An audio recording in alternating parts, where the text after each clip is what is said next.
স্বাগত জানাচ্ছি নিউজ 24 চট্টগ্রাম প্রতিদিনের সংবাদে। সঙ্গে আছে আমি মাহমুদা মনি। এবার বিস্তারিত। এনবিআর বিলুপ্ত করে প্রণীত রাজস্ব অধ্যাদেশ বাতিল এবং টেকসই রাজস্ব সংস্কারের দাবিতে চট্টগ্রাম কাস্টমস, ভ্যাট ও ট্যাক্স দপ্তরে কলম বিরতি পালন করছেন কর্মকর্তারা। এতে দুর্ভোগে পড়েছেন সেবাগ্রহীতারা। সকাল 10টা থেকে দুপুর 3টা পর্যন্ত এই কর্মসূচি পালন করা হয়। এ সময় সংশ্লিষ্ট প্রতিষ্ঠানগুলোর কর্মকর্তা কর্মচারীরা কাজ বন্ধ রাখায় বিপাকে পড়েন আমদানি রপ্তানিকারক সহ সিএনএফ শিপিং ব্যবসায়ীরা। সঠিক সময়ে আমদানি করা পণ্য খালাস করতে না পারায় ডেমারেজ গুনতে হচ্ছে তাদের।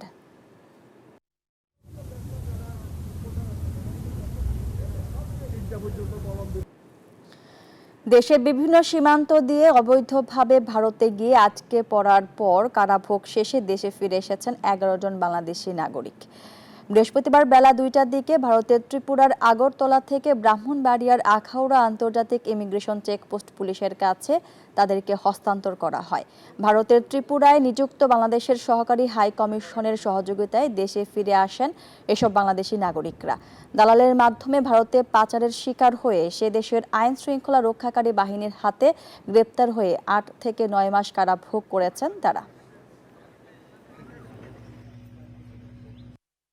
তাদের ঠিকানা জানতে পেরে, ভারতীয় অবস্থান জানতে পেরে তাদের ব্যাপারে বাংলাদেশে নাগরিকত্ব ভেরিফিকেশনের জন্য পাঠাই। সিটিজেনশিপ ভেরিফিকেশন সেটা হয়ে আসার পরে আমরা তাদের নাগরিকত্ব নিশ্চিত হওয়ার পরে বাংলাদেশের প্রত্যাবাসনের ব্যবস্থা করি। এই ব্যাপারে ভারতীয় যে FRRO officers of foreign citizenship নিয়ে যারা কাজ করে তাদের থেকে একটা ওয়ার্ডার নেই এবং পলিটিক্যাল ডিপার্টমেন্ট থেকে তাদের ব্যাপারে নো অবজেকশন সার্টিফিকেট গ্রহণ করি। আন্তর্জাতিক মেরিটাইম প্রদর্শনীতে অংশগ্রহণের উদ্দেশ্যে বাংলাদেশ নৌবাহিনীর জাহাজ বা নৌজা খালিদ বিন ওয়ালিদ চট্টগ্রাম ত্যাগ করেছেন। বৃহস্পতিবার সকাল 9টার দিকে জাহাজটি চট্টগ্রাম ত্যাগ করে। এ উপলক্ষে নৌবাহিনীর প্রধান অ্যাডমিরাল এম নাজমুল হাসান বলেন, আগামী 20 মে থেকে 24 মে মালয়েশিয়ার লাঙ্কাউইতে অনুষ্ঠিত হবে আন্তর্জাতিক মেরিটাইম প্রদর্শনী।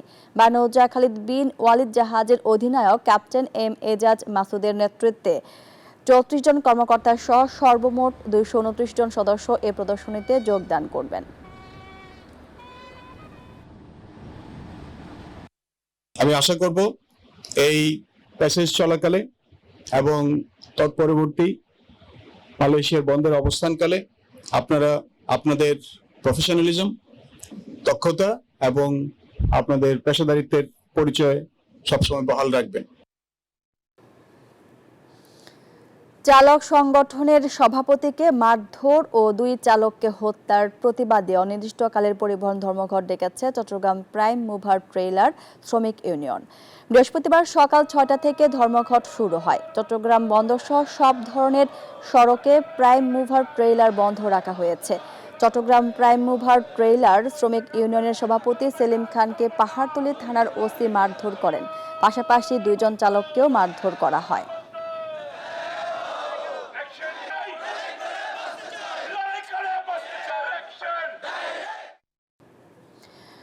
লক্ষ্মীপুরে পরিবেশ আইন অমান্য করে যত্রতত্র গড়ে উঠছে ইটভাটা।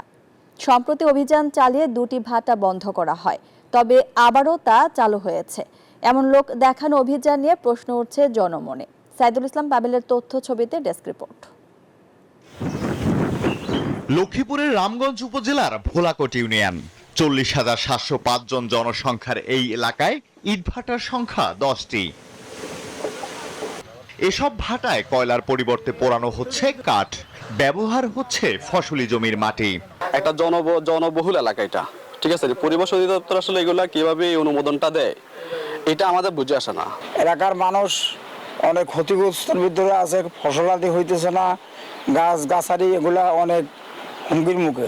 এক জমির মাটি কিনলে আরেক জমি ভাঙিয়ে আড়ে, আবার জমিওয়ালা কিছু বললে এরা কথাও শুনে না। সম্প্রতি দেহলা এলাকার 2টি ভাটা গুড়িয়ে দেয় প্রশাসন, কিন্তু সেগুলো এখন ফের সচল। প্রশাসন অধিদপ্তর তো ওরা তো এসে বন্ধ করে গেছে, এখন বন্ধ করার পরে এরা ভাঙ্গেও দিচ্ছে। পরিবেশ অজান্তে কিভাবে এই বিগ ফিল্ডটা চালু হচ্ছে আসলে আমি প্রশাসনের কাছে দৃষ্টি আকর্ষণ করতে। মালিক পক্ষ বলছে বড় ধরনের ক্ষতি থেকে বাঁচতে ফের চালু করা হয়েছে ইটভাটা। যে মালামালগুলো আছে আমাদের মাঝি মোল্লারা আছে, এরা তো আরো 1 বছর আগে টাকা পয়সা নিয়ে গেছে, আর মানুষের মাল সামানা দিতে হইব, যার জন্য এখন আমরা উপস্থিত না চালাই আমরা কি করি আমার। জেলা প্রশাসন বলছে অবৈধ ইটভাটা বন্ধে অভিযান অব্যাহত আছে। আশা করি ধারাবাহিকভাবে আমাদের এই অভিযানগুলো পরিচালনার মধ্য দিয়ে আমরা এর যে ঝুঁকিগুলো রয়েছে বা অবৈধ যে ইটভাটা সেগুলো আমরা আস্তে আস্তে নির্মূল করতে পারবো।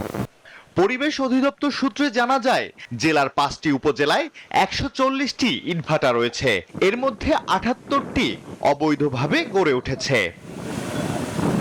আলহাদি খান, ডেস্ক রিপোর্ট, নিউজ 24। চট্টগ্রাম প্রতিদিনের সংবাদে নিয়েছে একটা বিরতির সঙ্গেই থাকুন। স্বাগত নিউজ 24 চট্টগ্রাম প্রতিদিনের সংবাদে। চট্টগ্রামে অপহরণকারীদের গ্রেপ্তারের দাবিতে সংবাদ সম্মেলন হয়েছে। সকালে চট্টগ্রাম প্রেস ক্লাবে এস রহমান হলে এই সংবাদ সম্মেলন হয়। ভুক্তভোগী মনিরুদ্দিন বলেন, গত 12 মে অপহরণ হওয়ার পরে কর্ণফুলী থানা পুলিশ উদ্ধার করলেও আসামি বেলাল উদ্দিন সহ তার সহযোগীদের এখনও গ্রেপ্তার করতে পারেনি। তারা এখন বিভিন্নভাবে প্রাণনাশের হুমকি দিচ্ছেন। চট্টগ্রাম পুলিশ কমিশনারের দৃষ্টি আকর্ষণ করে দ্রুত পদক্ষেপ নেওয়ার আহ্বান জানান ভুক্তভোগী।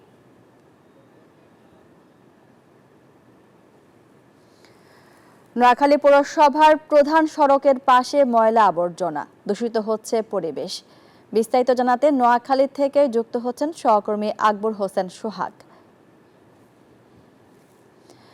সোহাগ, প্রধান সড়কের পাশে ময়লা আবর্জনার স্তূপ এ নিয়ে সিটি কর্পোরেশনের কোনো পদক্ষেপ আছে কিনা আর শহরবাসী কি বলছেন জানাবেন।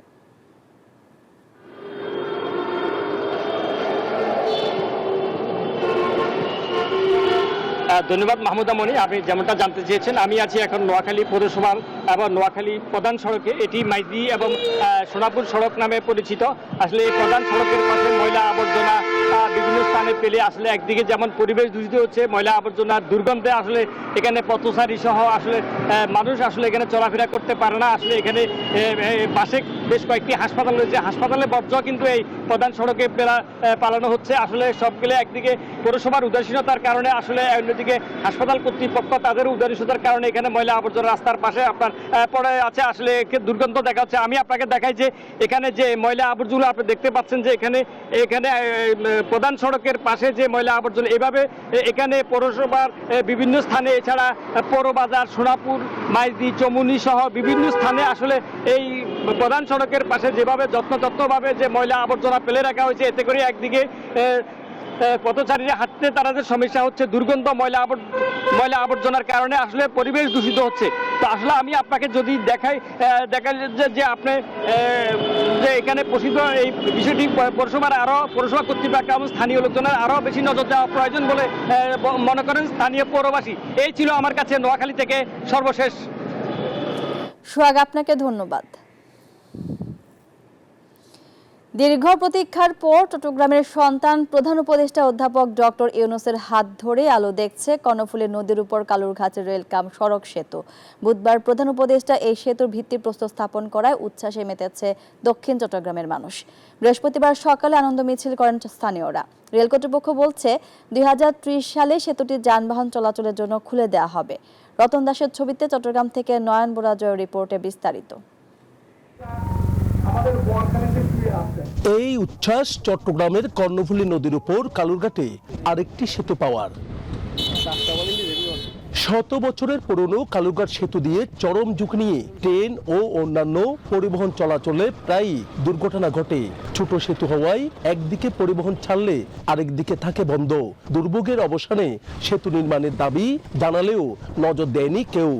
সুবিধা হচ্ছে আমাদের এই কক্সবাজার পর্যন্ত যে রেল সেতু সেটা যেমন নিশ্চিত হবে, ঠিক একইভাবে এই দুই জনপথের মানুষের নতুন একটি সম্ভাবনার দ্বার খুলে যাবে। আর নতুন ব্রিজ হলে আমাদের পারাপারের জন্য আমরা 2 লাইন হলে আমরা আসা যাওয়ার মধ্যে আর কোনো সমস্যা হবে না। অবশেষে প্রধান উপদেষ্টা ডক্টর ইউনূসের হাত ধরে সেই স্বপ্ন বাস্তব হতে চলেছে দক্ষিণ চট্টগ্রামের মানুষের। বুধবার চট্টগ্রামে গিয়ে কালুরঘাটে রেল কাম সড়ক সেতুর ভিত্তিপ্রস্তর উন্মোচন করেন প্রধান উপদেষ্টা। আশার আলো জেগেছে নদীর দুই পারের মানুষের। সেতু পাওয়ার খুশিতে আনন্দ মিছিল করেছেন স্থানীয়রা। দ্রুত সেতুটির বাস্তবায়ন চান তারা। দক্ষিণ কোরিয়া ও বাংলাদেশ সরকারের অর্থায়নে এই সেতু নির্মাণ করা হচ্ছে বলে জানিয়েছে রেল কর্তৃপক্ষ। 2026 সালে সেতু নির্মাণ কাজ শুরু হবে, শেষ হবে 2030 সালে। 11,560 কোটি টাকা, এর ভিতরে 7,100 কোটি টাকা হচ্ছে কোরিয়ান গভর্নমেন্টের ঋণ, আর 4,400 কোটি টাকা হচ্ছে বাংলাদেশ সরকারের অর্থায়ন। আমাদের টেন্ডার ড্রপ হয়ে গেছে এবং এটা মূল্যায়ন চলতেছে। এটার জন্য আলাদা ডেডিকেটেড পিডি নিয়োগ দেওয়া হয়েছে, উনি কাজ করতেছেন। নতুন নির্মিত সেতুর দৈর্ঘ্য হবে 700 মিটার, পানি থেকে সেতুর উচ্চতা হবে 12.2 মিটার। নয়ন বড়ুয়া জয়, নিউজ 24, চট্টগ্রাম। দখলে দূষণে বন্ধ ফেনীর দাগনভূঞা বাজারে অবস্থিত দাদনার খালটি। খালের ময়লার দুর্গন্ধে অতিষ্ঠ স্কুল কলেজ পড়ুয়া শিক্ষার্থী সহ সাধারণ মানুষ। বর্ষাকালে পানি আটকে সৃষ্টি হয় বন্যার। খালটি এখন যেন অভিশাপে পরিণত হয়েছে। এ নিয়ে বিস্তারিত জানিয়েছেন সহকর্মী ইয়াসিন সুমন। আমি এই মুহূর্তে দাঁড়িয়ে রয়েছি দাগনভূঞা উপজেলা দাগনভূঞা বাজারের পাশ দিয়ে বয়ে যাওয়া দাদনা খালের সামনে। এই খালটি দখলের দুঃসময়ে এমন ভাবে ভরাট হয়ে আছে যেখানে বর্ষাকালে পানির বেড়ে যাওয়ার কারণে এখানে বন্যা সৃষ্টি হয় এবং এখানে বর্জ্যের কারণে দুর্গন্ধে এখানে আশপাশের স্কুল কলেজের যে শিক্ষার্থীরা এখান থেকে যাতায়াত করে তারা সহ সাধারণ জনগণ খুব ভোগান্তির শিকার হচ্ছে। আমি আপনাদেরকে দেখানোর চেষ্টা করবো এই মুহূর্তে এখানে বাজারের যে কসাইরা যে বর্জ্যগুলো করার পরে যে বর্জ্যগুলো এখানে ফেলা হয়, এই বর্জ্যের দুর্গন্ধে আশপাশের বাসাবাড়ির লোকজন এখানে অনেক কষ্টে দিনাতিপাত করতেছে। পাশাপাশি এখানে যে যারা যাতায়াত করে এই যাতায়াতের লোকদেরও অনেক সমস্যা হচ্ছে এবং পাশাপাশি আপনারা দেখতে পাচ্ছেন এখানে এই যে অবৈধ স্থাপনা, এই অবৈধ স্থাপনার কারণেও এই খালটি অনেকটা সংকুচিত হয়ে আছে এবং 2 থেকে 3টা দলরা ওনাদের সাথে বৈঠক করেছেন যে এখানে এই অবৈধ স্থাপনাগুলো এখানে ভেঙে ফেলার জন্য। হয়তো সহসাই এই বিষয়ে উপজেলা প্রশাসন পদক্ষেপ নেবেন। এখানে ব্যবসায়ী সহ এখানে আশপাশের যে বাসাবাড়ির যারা রয়েছে তারা এখানে বর্জ্যগুলো এভাবে ফেলার কারণে এখানে পানি নিষ্কাশন হয় না, সম্ভব হয় না। বর্ষাকাল সাথে বর্ষাকাল এলেই এখানে পানি আটকে যায় এবং এই পানি আটকে যাওয়ার কারণে এখানে বন্যা সৃষ্টি হয় এবং বন্যা সৃষ্টি হওয়ার কারণে দাগনভূঞা পৌরসভা সহ ইউনিয়ন, রামনগর ইউনিয়ন এবং মাতুরিয়া ইউনিয়নের প্রত্যন্ত অঞ্চল এখানে বন্যা পানিতে তলিয়ে যায়। বিশ্ব ব্যাংকের আর্থিক সহায়তায় বন্যা পুনর্বাসন প্রকল্পের আওতায় এখানে একটি ওনারা প্রকল্প নিয়েছে। ওনাদের সাথে কথা বলে ওনারা যে বিষয় জানিয়েছেন সেটি হচ্ছে যে আগামী নভেম্বরে মধ্যে হয়তো এখানে ওনারা এই সংস্কার কাজটি ওনারা শুরু করতে পারবেন। এখানে 10 লক্ষ টাকার একটি তহবিল সংগ্রহ করেছেন এবং এই তহবিল দিয়েই এখানে সংস্কার কাজ, খাল সংস্কার কাজ শুরু হবে। মোহাম্মদ ইয়াসিন সুমন, নিউজ 24, ফেনী। খাদি হাতে বোনা এক ধরনের কাপড় বিশেষ। কার্পাস তুলা থেকে হাতে কাটা সুতা দিয়ে এই কাপড় বোনা হয়। এই কাপড় যে তুলা দিয়ে তৈরি হয় সেই সুতাও হাতে তৈরি হয়। কুমিল্লার ঐতিহ্যের বাহক হিসেবে খাদি কাপড়ের গুণগত মান ধরে রেখেছেন কারিগর ও ব্যবসায়ীরা। দীর্ঘদিন পরে হলেও খাদি কাপড় ভৌগোলিক নির্দেশক জিআই পণ্যের স্বীকৃতি পাওয়ায় আনন্দিত স্থানীয়রা। এতে মহিদুনের তথ্যচিত্রে ডেস্ক রিপোর্ট। কুমিল্লার খাদি এখনো দেশ বিদেশে বেশ সমাদৃত। ঐতিহ্যের খাদিতে এখন লেগেছে আধুনিকতা ও নান্দনিকতার ছোঁয়া। 100 বছরের বেশি পুরনো এই খাদি দীর্ঘদিন ধরে ঐতিহ্য ধরে রাখলেও স্বীকৃতির অপেক্ষায় ছিল।